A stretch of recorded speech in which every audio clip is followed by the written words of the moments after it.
여러분 안녕하십니까. 법률사무소 국토의 김조영 대표 변호사입니다. 이번 시간에는 대여금 준비서면을 쓰는데 소장 썼죠. 피고가 답변서로 반박하죠. 원고가 또 반박했어요. 이때부터 준비서면이라고 합니다.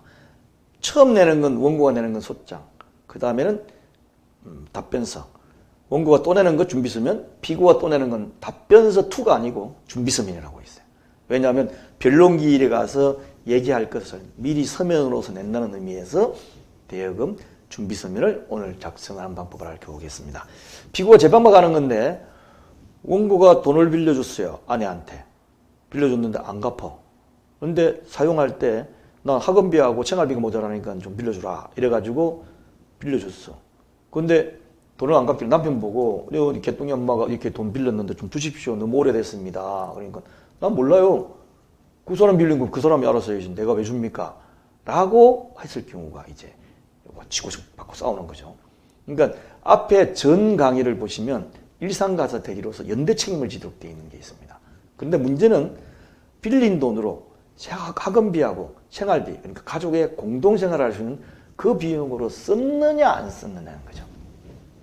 소장에서 원고는 부부를 다 피고로 1, 2로 하면서 생활비로 썼다. 그러니까 남편도 연대 책임지라. 피고는 돈을 빌린 아내는 아무 소리 못하고 남편은 아니다. 안 썼다. 생활비를 안 썼다. 그러니까 원고가 또 무슨 소리냐? 썼지 않느냐? 그러니까 피고가 아니다. 진짜 안 썼다. 뭐 배째래? 뭐 이런 식으로 보는 거죠. 자, 그러면 여기서 피고 입장에서 재판받을 때 주장 입장해야 될 내용이 무엇이 있을까요? 입장해야 될 내용이. 어떻게 판단 있으십니까? 입장할 내용. 첫 번째, 빌린 돈으로 딸 학원비, 가족 생활비로 사용하지 않았다라는 거를 말만 해서 될까요? 말만. 판사는 맞는 것 같은데 증거가 없으면 못 해줍니다. 양쪽 다 서로 다른 말 하니까 판사님도 어쩔 수가 없어요.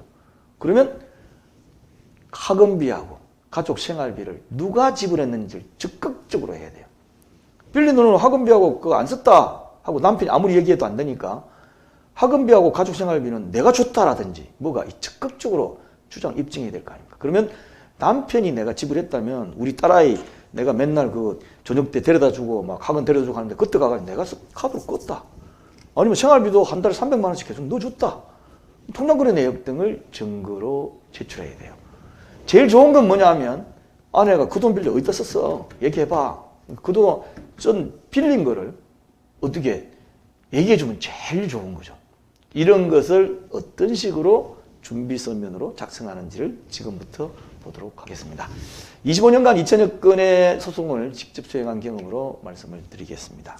먼저 준비서면 돼 있죠. 준비서면 돼 있는데 이건 앞에 보는 양식하고 똑같습니다. 준비서면 기본적인 것을 들으시고 사건 번호하고 원고, 피고를 어떻게 쓰는지를 보신 다음에 1. 피고 갑순이 아내죠. 원고로부터 빌린 돈은 자녀 학원비, 생활비로 사용하지 않았다.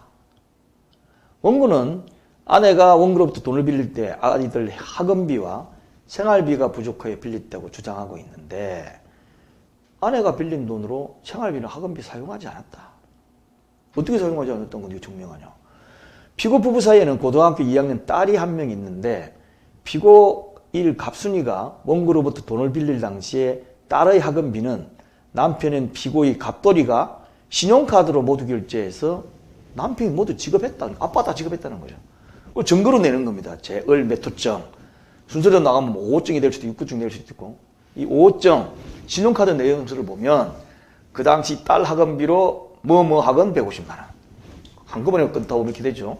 그 다음부터 누움 학원 300만 원 등등이 있다. 수학은 이쪽 가서 끊고 뭐 이쪽 가서 끊고 얼마든지 수 있죠. 뭐 예천원기 하면 끊을 수도 있죠. 그런 식으로 껐다. 그리고 생활비도 매달 300만 원씩 꼬박꼬박 아내 통장에 넣어줬다. 그 통장 거래 내역이 을매토증이다. 여기 보면 매월 300만 원씩 냈다. 입금시켜줬는데 지금 와서 뭔 소리냐 지금 와서. 이렇게 이제 하는 거죠. 그럼 아내가 입을 다문 거 있으니까 그런 거죠. 그래서 나중에 아내한테 물어보니까 그때 아내가 원고로부터 빌린 돈은 처남한테 다시 빌려줬다더라. 바로 이제 나오는 거죠. 그래서 피고 갑순이가 원고로부터 돈을 빌린 이유에 대해서 남편이 물어봤더니 당시 아내의 동생인 처남이 돈이 필요하여 누나인 피고한테 얘기했는데 아내가 당시 가진 돈이 없어서 원고에게 말하고 돈을 빌렸다고 하더라. 이 아내 통장 거래 내역을 을매토증인데 이것도 증거로 됩니다. 그날 보면 원고로부터 돈을 빌린 당일에 바로 처남인 누구누구의 그 금액을 그대로 송금돼 주지 않았느냐. 따라서 일상가해서다행이라고요. 갑돌이에게 채무 변제 책임을 지울 수는 없다. 야, 이 정도 되면 기가 막히게 똑 떨어집니다. 똑 떨어져. 똑 떨어져. 그래서 결론적으로 보면 원고를 피고도 잘 알고 있다. 남편도 오죽했으면 남편까지 걸어서 소송을 했겠나마는 사실관계와 같으면 법적 책임은 나한테 없다. 그렇지만 도의적으로 하여튼 빨리 벌어가지고 갚도록 하겠으니까 소송에서는 빼달라.